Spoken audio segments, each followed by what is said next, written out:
That's good stuff like that. Looks like a pager. Like that. I see Sipple with a pager. You still have a pager? You had one at one time though, didn't you? There's no doubt that you had a pager like that. That would have been outstanding. I see Sipple with a pager 100%. Like that. So, hey, a couple things. Obviously, coming off a bye week, it was really good for us to get a chance to get ourselves kind of rejuvenated a little bit. Probably because one of the biggest things was there's a lot of changes between that time. So just to have that time off just because of the head coaching change, the defensive coordinator change, we were hitting running, so that helps a little bit there, helped us get back to healthy.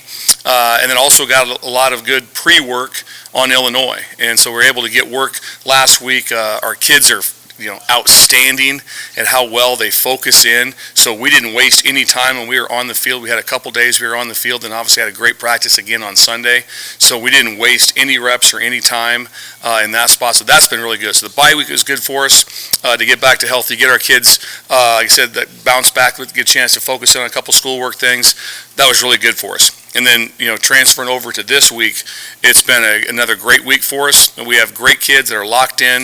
Obviously, our challenge is monumental as far as we're playing a really good football team. I wouldn't say monumental as far as something that can be obtained, but it's just a very good football team that we're playing. So we got a lot of tasks at hand that we have to deal with.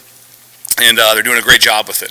So just, again, like that, just an impressive bunch of young men on defense and an impressive bunch of coaches.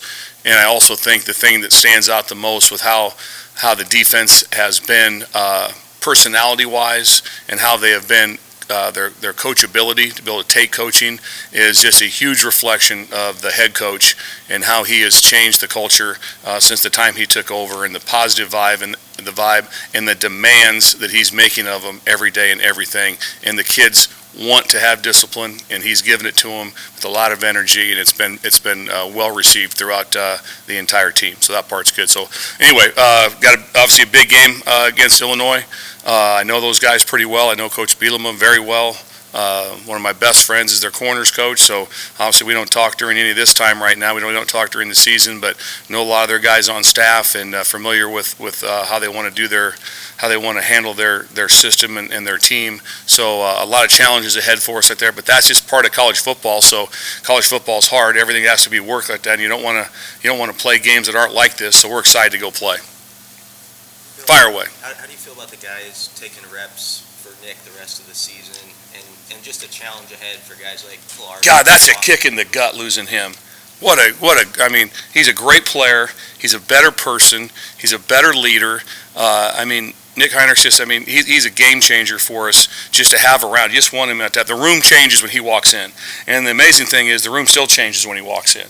On crutches. That just tells you what a great human that he is. So we miss him very much, and we've had a lot of long talks with him. But obviously, at that we'll rotate it. It'll be by committee a little bit like that with Va able to go right there, and Ernest will be able to play in that spot. Obviously, having Snodgrass back is healthy because he missed a lot of camp, so it's a big plus to have him back ready to go. So it'll be divided up in reps right there. But Coach Rude's done a great job with the plan for us, so we're excited to have him ready to go. Challenge Chase Brown. Obviously, very few teams have had much success slowing him down. What makes that running attack so good, and him in particular? Well, the first thing that they do is, like I said, they have a very structurally sound plan with everything that they do. The next thing what he does really well, obviously, he has breakout runs and he can make you miss. But his biggest strength that Chase has is that he's able to turn 3-yard runs into 6-yard runs. That's the number one thing that stands out the most to me, is you look at the film and it should be 2nd and 7 and it's 2nd and 4. That's the biggest challenge probably going on with the run fits and then tackling and be able to get him wrapped up. He has so many yards after contact that it's ridiculous. And so I just have great respect for him. Have huge respect for the staff and how they're able to block for him.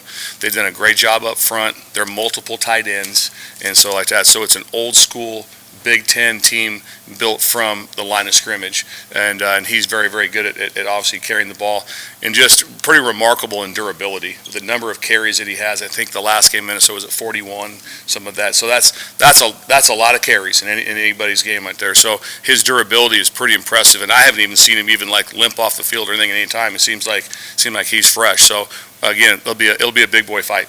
How how have you guys felt like you've matched the physicality of your opponents up to now, and how much further do you feel like you have to go as a defense in that regard? Always you're doing one of two things. You're either getting better or you're getting worse. And so I've liked how we've been able to get better. We didn't do as good enough job like that, and I'll go coaching first on that against Purdue on the physicality part, because they were a little bit more multiple. And but I like how we're handling things up front. I like how our linebackers are fitting.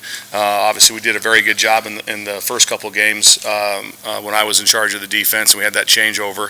Didn't do as well against Purdue, but we have a great plan for them to be able to get done. But we have to be able to match them like that, because it'll be that they're gonna test your will at all times like that. Basically in strength, and they're going to really get you on fits, because they have a lot of gap schemes too, which means when there's gap schemes, that means that the everything changes on the run. And so they run counter extremely well, and they have different things. They run counter, they run power, they're a huge zone team, so they have all the complements off of what's going on in the run game. Hey Bill, how has Marquise Buford, he looked like he got dinged a little bit maybe in the Purdue game, but how has he come along? And also Phelan played a lot back there at safety. He did. We lost Buf in the first half, which kind of goes a little unnoticed, but he's starting safety. He's a really good player, and so losing him in the Purdue game was a rough deal. Losing Nick in that, and obviously not having Reimer out there for the entire game was a little bit of a tough situation. But Buford's 100% back. He's able to go. It was more of a contusion injury that he had, that, to be honest with you, it happened on, I think, the first play of the game like that, and he still played through like the first half, and they came and told me at halftime he was able to go, and I was like, after I knew he was injured like that, just the guts he had to be able to come back, and we didn't know he was injured. He missed a play or two, put himself back in, and then he kind of let us know where he was at. So we're always, obviously we're always safety first at those spots. But he's 100% back and ready to go. And then Phelan's ready to go too. Phelan actually played very well for us. So it was a good deal. Anything else? A lot has been talked about Chase Brown. I'll get back to you. You want? No, you're good. Yeah, good. Chase Brown, how great he's been, but Tommy DeVito, veteran quarterback, has had a pretty solid season. How do you balance trying to stop Chase, but also making sure you're not getting gashed against DeVito? First of all, if you look at his percentage, DeVito's a very good player. I recruited him out of high school, actually. Seemed like that was like 6-7 years ago, and he's still playing. So he's been playing for a long time. Obviously, a veteran player. He's played a lot of snaps. Hasn't played a lot of snaps for Illinois, but he's played a lot of snaps at football, obviously, and very impressive. So what they do off of their run game, just like everyone does in modern day football, is they have a really good job of RPOs. So they can throw the glances, they can throw the bubbles off the look that you give them, and he's very, very efficient. I think he's a 70-point-something percentage thrower. That's really, really good. And so he's able to throw that. He has balls that he knows where he wants to go with them off the look that he gets. And then their run game kind of limits you sometimes what you can do defensive-wise, coverage-wise. So he kind of gets a look that he wants like that. But he's very good at delivering the ball, and he's got big-time receivers. Hightower can take the top off of it. Isaiah Williams is a make-you-miss. He's a fly-sweep guy. He's a go-to guy on third down. So he's got a lot of talent all the way around him. So, but right now the quarterback like that is, like I said, he's playing at a very, very high level. And I said, DeVito is someone that we have great respect for. You mentioned coaching error maybe with trying to stop the run against Purdue. What adjustments, though, do you think learning from that you made or have you made when it comes to Illinois? Oh, you just match up the best you can. Everything we did, in that game also was what we felt was the best thing to do at the time against Purdue. And there's some things that we didn't execute well enough. There's things I didn't do well enough as a coordinator to be able to get done through that. But there's always some things we go back, we evaluate ourselves all the time. The extra week, the bye week helped us on that to be able to get that done.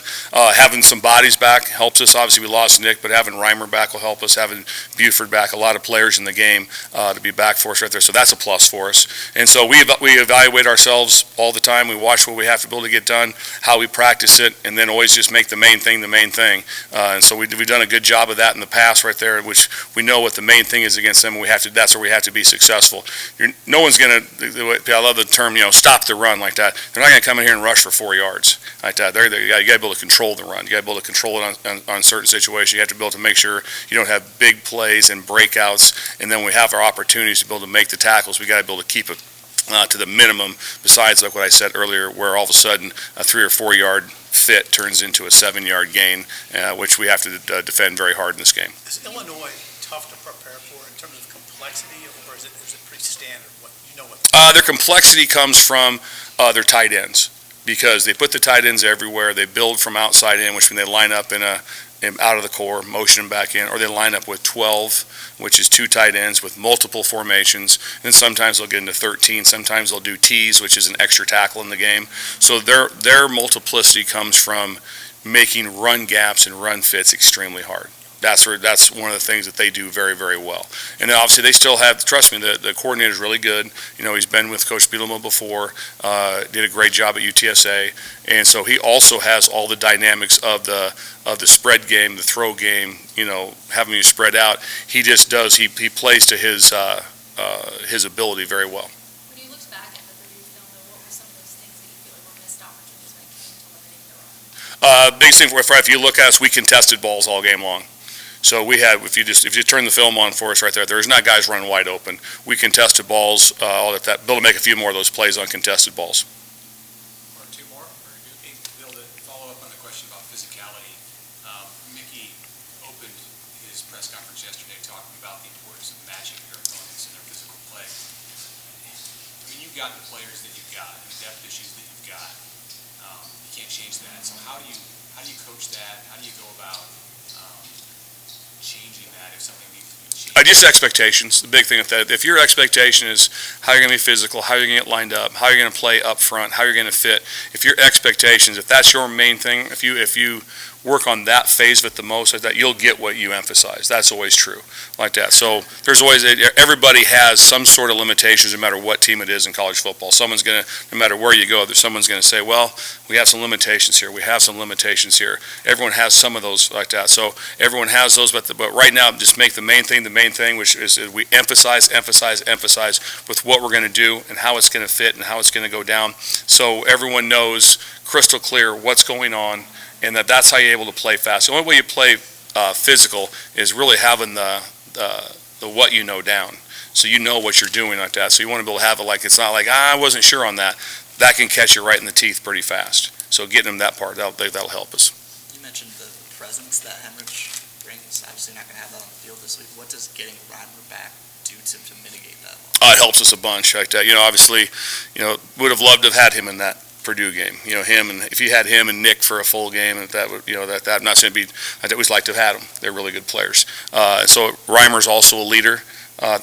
He leads a little bit more by how he plays like that, which is fine. That also is a quality of leadership. So we have plenty of guys on the team like that. That's one thing I feel great about with this group is they're a very, very, very tight-knit group. And so like that. So that's fun to be around those kids like that. Everyone's together. There's no fractions of that. So everyone's together like that. Nick will still help us in some fashion, but you do lose a piece when he's not on the field. When the pads don't go on, you lose a piece of the leadership part. That's just natural for us, which kind of stinks like that. So we'll have to get ourselves through that. But we have no lack of leadership. And then if you have a little bit of things that need to be better, then the coaches need to lead. That's just the way it goes like that. So coaches need to lead with that, because the days of someone's going to grab somebody by the face mask or this like that doesn't exist anymore. That's gone for a long time. So you got to be able to have quality kids that respect the process and how to practice, and that's what our kids do. They respect the process. Whatever we're doing, if it's walk through, whatever the phase that we're doing right there, they respect how we're doing it, why we're doing it, and they're very active. Their minds are going very quickly on what has to be done. That's how we're going to have our leadership. That's how we're going to have our physicality. That's how we're going to get this stuff going. Oh, thanks, guys. Appreciate you. Thanks. You bet.